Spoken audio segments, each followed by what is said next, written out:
Hamas, Houthi, Hezbollah, तो एक बार जब हमास ने अटैक किया इजराइल पर, उसी दिन ये तय हो गया था कि इन तीनों को समाप्त करने के बाद ये जरूर ईरान के पास जाएंगे। इस बीच ईरान आगे बढ़ रहा था अपने एटमी ताकत। लेकिन मैं ये सोच रहा हूं सर कि वहां पर अगर इतना कि वो इजराइल की न्यूक्लियर फाइल कहीं से ले आए और उसके बारे में वो बता रहे हैं, तमाम चीजें कह रहे हैं, उनको ये नहीं पता चला कि ये करमनशाह, तबरीज, अराक, नतांज, इस्फहान, तेहरान, इतनी सारी जगहें एक साथ टारगेट कर देगा इजराइल, इसके बारे में उनको कहीं से कोई भनक नहीं थी क्या? अगर इजराइल ने ठान लिया दिनेश इनको मारना है, और बीच में आपने देखा वहां पर इनका जो अपना एयर डिफेंस सिस्टम है जिसमें आता है आयरन डोम जो हम सब जानते हैं, उसमें डेविड स्लिंग भी है, उसमें एरो 1 है, एरो 2 है, और बीच में थर्ड भी आ गया है। अब ये जो हम बता रहे हैं, देखिए तो इन जगहों ये अपने को डिफेंड कर सकते हैं, राइट, और अगर ये अपने को डिफेंड कर सकते हैं तो इनको अटैक कर सकते हैं। तो ये जो है सर अराक, ये नतांज, ये जहां पर ये घूमता हुआ दिखाई दे रहा है ना, ये थ्रेट वाला, ये न्यूक्लियर थ्रेट वाला, रेडिएशन वाला, बहुत इंपॉर्टेंट एरिया इनका है। नतांज तो बड़ा इंपॉर्टेंट है। अराक, ये मेजर गौरव आर्य, आपने कहा कि it is now or never for the world as far as Iran is concern, और ये सुन लिया गया, इसकी गूंज लगता है दुनिया में चली गई। दिनेश, मैं आपको बताता हूं, ये मैं काफी समय से कहता चला आया हूं और मैं करीब 1 साल से कह रहा हूं, ये एक्चुअली डिले हो गया, ये बहुत पहले हो जाना चाहिए था।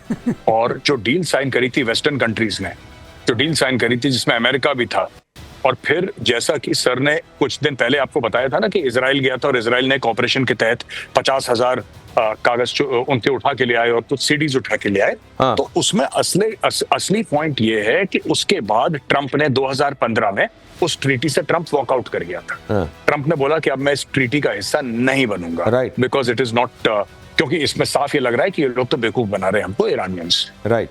तब से और उसके पहले से इजराइल ये कहता चला आया है कि अगर आप देखिए, अगर आप हमास को रोकना चाहते हैं, हिजबुल्लाह को, हुथियों को रोकना चाहते हैं, और पूरे मिडिल ईस्ट को अगर आप स्टेबल करना चाहते हैं, तो इसमें असली कलेश की जड़ ईरान है। आपको ईरान को ठोकना पड़ेगा।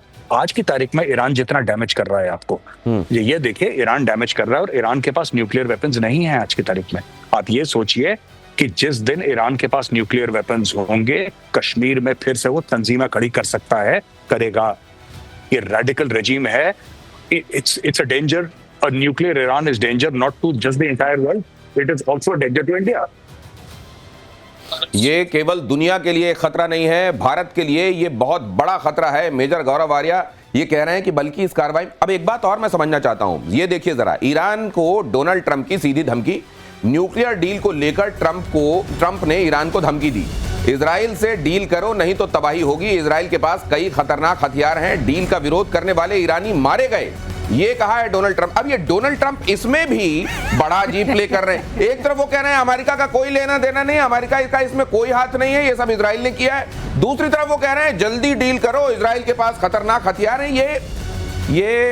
ये ट्रंप क्यों हर गुजरते दिन के साथ और अबूझ होते जा रहे हैं, मेजर गौरव आर्य?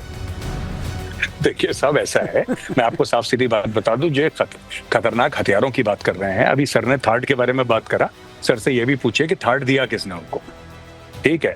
ये जो पेट्रियट 1, पेट्रियट 2, एरो, ये जितने भी सिस्टम्स है ना, I mean let's be honest, ये America is the biggest arm supplier to Israel. पहली चीज ये है, इजराइल खुद भी अपने बनाता है, डेविड स्लिंग है, आयरन डोम है, these are all domestically produced by Israel, तो ऐसी बात नहीं है। लेकिन इजराइल को बहुत ज्यादा हथियार दे रखे हैं अमेरिका ने, पहली चीज। दूसरी चीज ये है कि ट्रंप इसमें भी क्रेडिट ले रहा है, जैसे ट्रंप ने बोला था ना, मैंने सीजफायर करवा दिया इंडिया पाकिस्तान के बीच में, यहाँ पे भी अपना बिल फाड़ रहा है ट्रंप, यहाँ पे भी कह रहा है देखिए आप डील कर लीजिए, अगर आपने इसमें डील हो ही नहीं सकती। ट्रंप को यह पता होना चाहिए कि इसमें डील हो ही नहीं सकती, इट इज इम्पॉसिबल।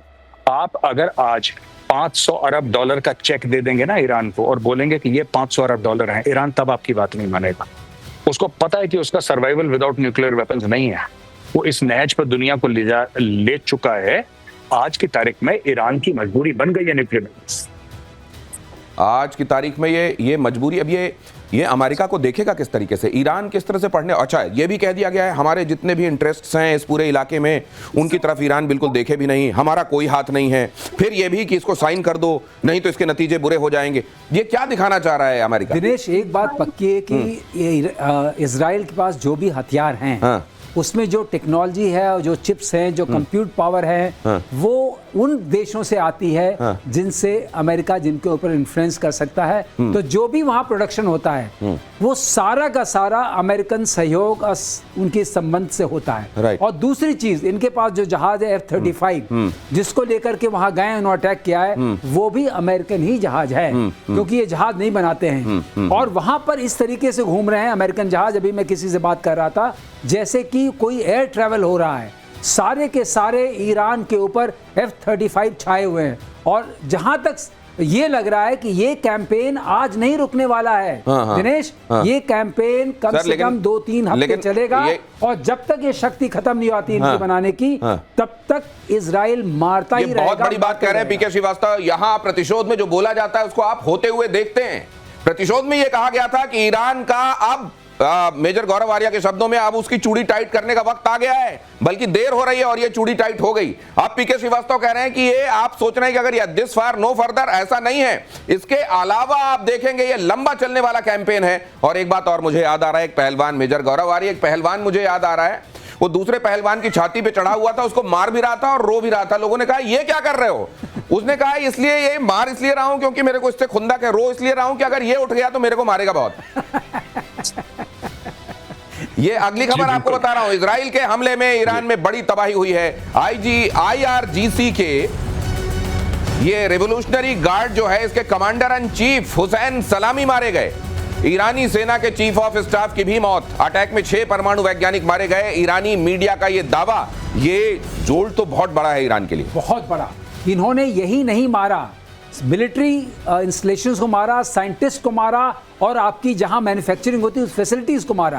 अगर आप देखें तो ये तितरफा मार पड़ी है कि जहां आप बना सकते हैं उसको मार दिया, जो कंट्रोल करते हैं उनको मार दिया, जो साइंटिस्ट हैं उनको भी मार दिया। तो पूरा जो टॉप जो शीर्ष नेतृत्व हम बोलते हैं, तीनों वर्टिकल्स का आपने खत्म कर दिया। लेकिन ये कासिम सुलेमानी के बाद ये उस समय जो हुआ था, ये कहा गया कि इमरान के मर्म में चोट की गई है।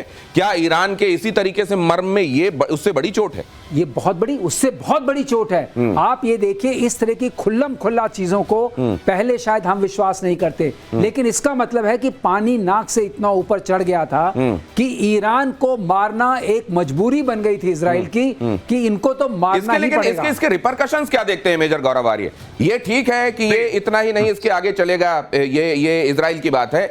ईरान और उसके साथ खड़े हुए देश क्या सोच रहे होंगे? देखिए साहब, अरब देश तो सपोर्ट करते हैं, अरब देश तो ताली बजा रहे होंगे चुपचाप, साइलेंट ताली, जिसमें वॉल्यूम आप जीरो कर देते हैं, फिर आप जोर से चीयर करते हैं और तालियां बजाते हैं। सऊदी अरब में, UAE में, हर जगह जश्न मनाया जा रहा होगा कि ठीक मारा। मैं एक और बात कहना चाहता हूं कि अमेरिका को जो 24 घंटे ये लगता है ना कि डील हो गई, डील हो जाएगी, ये डील वील के, और ये इजराइल जो है ईरान को, क्योंकि इजराइल, आप ध्यान रखिएगा, Israel is a middle eastern country. Israel middle east में है, इजराइल इन लोगों के बीच में रहता है, इजराइल को पता है कि ईरान कैसे सोचता है, और इजराइल काफी समय से कहता चला रहा है कि ये डील वील का चक्कर छोड़िए, आप इनको ठोकिए सीधा। लेकिन अमेरिकन प्रेसिडेंट्स को ये लगता है कि ट्रेड एक बहुत बड़ा हथियार है, और जैसे बाकी देश झुक जाते हैं, ईरान भी झुक जाएगा। ईरान का मसला कभी ट्रेड था ही नहीं, ईरान का मसला डे 1 से था न्यूक्लियर वेपन्स, इसलिए ईरान उसी चक्कर में पड़ा हुआ था। अब इसका पलटवार ईरान करेगा और उसका पलटवार इजराइल करेगा। और मैं फिर एक और चीज आपके भविष्यवाणी कर दूं आपकी शो में दिनेश, मैं आपको ये बताना चाहता हूं कि एक बात समझ लीजिएगा, ये जो पाकिस्तान को तैयार करा जा रहा है इसमें, ये मैंने पहले भी बोला था आपकी शो में, जो आसिम मुनीर जा रहा है परेड अटेंड करने के लिए, वॉशिंगटन DC जा रहा है परेड अटेंड करने के लिए, राइट, और ये सारे के सारे अभी ये पता लग रहा है कि और लोन दे दिया है, और पैकेज वर्ल्ड बैंक ने दे दिया, आज की खबर है, पता नहीं कितने अरबों डॉलर का। ये सारी की सारी चीजें इसीलिए तैयार करी जा रही हैं। हैट्स ऑफ मेजर गौरव आर्य। ये मैं अपने दर्शकों के लिए दोहरा दूं, जब ये बुलाए गए फील्ड मार्शल अमेरिका में, तो ये बात कही गई थी मेजर गौरव आर्य की तरफ से कि जब उधर के गोरे अमेरिकी जो हैं इनको जब प्यार से पुचकारें तो ये समझ लीजिए कि इनकी उपयोगिता आने वाले दिनों में अमेरिका के लिए बढ़ी हुई लग रही है उसको, इसलिए पुचकारा जा रहा है। और जहां वक्त जहां आएगा वहां ये भी कहा जाएगा चाहो मेरे लिए शहीद हो जाओ। ये ईरान के साथ जो टेंशन बढ़ रही है, इसको देखते हुए पाकिस्तान की उपयोगिता शायद समझ में आ रही है अमेरिका को, और इसीलिए जो फिलहाल भाव दिया जा रहा है इसीलिए पाकिस्तान को दिया जा रहा है। हैट्स ऑफ सर, आपने कहा इधर वो अनफोल्ड होता हुआ एज इट इज दिखाई दे रहा है। नहीं, बिल्कुल। मैं बहुत बहुत धन्यवाद आपका। लेकिन एक और बात मैं आपको बताता चलूं कि ये आज जो पाकिस्तानी सेलिब्रेट कर रहे हैं कि हमारे फील्ड मार्शल को बुलाया, देखो इंडिया को इतनी इज्जत नहीं मिली जितनी हमें मिली है। मैं सिर्फ पाकिस्तानियों को एक बात कह रहा हूं, आप ध्यान रखना, मैं कोई कड़वी बात नहीं कह रहा, मैं फैक्ट बोल रहा हूं। लाशें गिनने का वक्त आने वाला है बहुत जल्दी, बहुत जल्दी। आज से कई साल पहले रोनाल्ड रीगन ने जियाउल हक को बुलाया था, आपको पता है? जियाउल हक को बुलाया था रोनाल्ड रीगन ने, आओ मेरे साथ बैठ के खाना खाओ।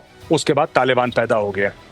उसके बाद उन्होंने तारीफ करी थी कि भाई परवेज मुशर्रफ कितना सॉलिड लीडर है, ऐसा तो लीडर हमने दुनिया में नहीं देखा परवेज मुशर्रफ जैसा।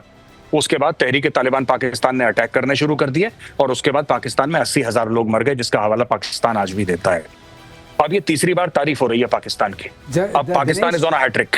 इनके जनरल ने भी तारीफ की है, अमेरिकन जनरल ने पाकिस्तान की तारीफ की है हमारे बड़े कारगर हैं, बड़े हमारे हमदर्द और बड़े हमारे एलाइज हैं, बड़े बड़े। तो जो गौरव कह रहे हैं बिल्कुल वक्त आ गया है अब कुर्बानी का। तो ये जो बकरे को खिला पिला के, ये बकरे को खिला पिला के हलाल किए जाने की तैयारी, लेकिन बकरा इस बात से बाखबर है या बेखबर है ये पता नहीं। ईरान ने इजराइल के हमले को डिक्लेरेशन ऑफ वॉर बताया। ईरानी सेना इजराइल को कड़ी सजा देगी, खामनेई ने कहा। ईरान ने 100 से ज्यादा ड्रोन से पलटवार किया, रास्ते में ड्रोन को गिराया। इजरायली सेना ने कहा ये इधर से किया तो गया है, मुझको लगता है ये सिर्फ टोकन के लिए किया गया है, just to make the world know कि हम भी कुछ कर रहे हैं बदले। जैसे आपने अभी बताया था ना, 2 पहलवान, नीचे जो गिरा हुआ पहलवान है वो भी तो कुछ ऐसे ऐसे करता है। हाँ, सही बात, वही वाली बात है। कुछ इस 100 ड्रोन से, 1000 ड्रोन से, और जो ड्रोन से भेज रहे हैं, ये समझिए दिनेश यहाँ पर टेक्नोलॉजी की लड़ाई है। तो मुझको ये समझाइए थ्रेडबेयर, क्या ईरान के साथ उसके समर्थन में उसके मित्र, कथित मित्र देश रशिया भी जिसमें गिना जाता है, खड़े होंगे? क्या ये लड़ेंगे या ये सिर्फ दिखाने के लिए कई जगहों पर खड़े दिखाई देंगे? लेकिन आपको आज के जमाने में कोई किसी के साथ खड़ा नजर नहीं आएगा। सबके अपने अपने दुख, अपने अपने रोग, अपनी अपनी समस्या है, खास तौर से रशिया की। रशिया के लिए ईरान एक साधन था, वो ड्रोन लाने के लिए, वो खत्म हो रहा है। अब इनके पास कितने ड्रोन होंगे, ये कितने देंगे? चाइना चुपचाप रहेगा, बिल्कुल मत सोचिए कुछ बोलने वाला है। अब वो BRI वगैरह एक तरफ गई, पहले अब एग्जिस्टेंशियल क्राइसिस आ रही है। ईरान इसमें अकेला है और ईरान के पास सबसे बड़ी कमी जो है वो टेक्नोलॉजी की है। और जिस इजराइल से लड़ना है वो टेक्नोलॉजी एक तरीके से सुप्रीमो है और एयर डिफेंस में बहुत जबरदस्त सुप्रीमो है। तो कहीं कोई बराबरी नहीं है। और दूसरा, ईरान के साथ जो खड़े समझ में आता है कि खड़े होंगे, वो खड़े दिखाई नहीं देंगे, ये हमारे एक्सपर्ट्स कह रहे हैं। इजराइल ईरान वॉर के बीच बड़ी खबर, लेबनान ने अपने एयर स्पेस को बंद किया।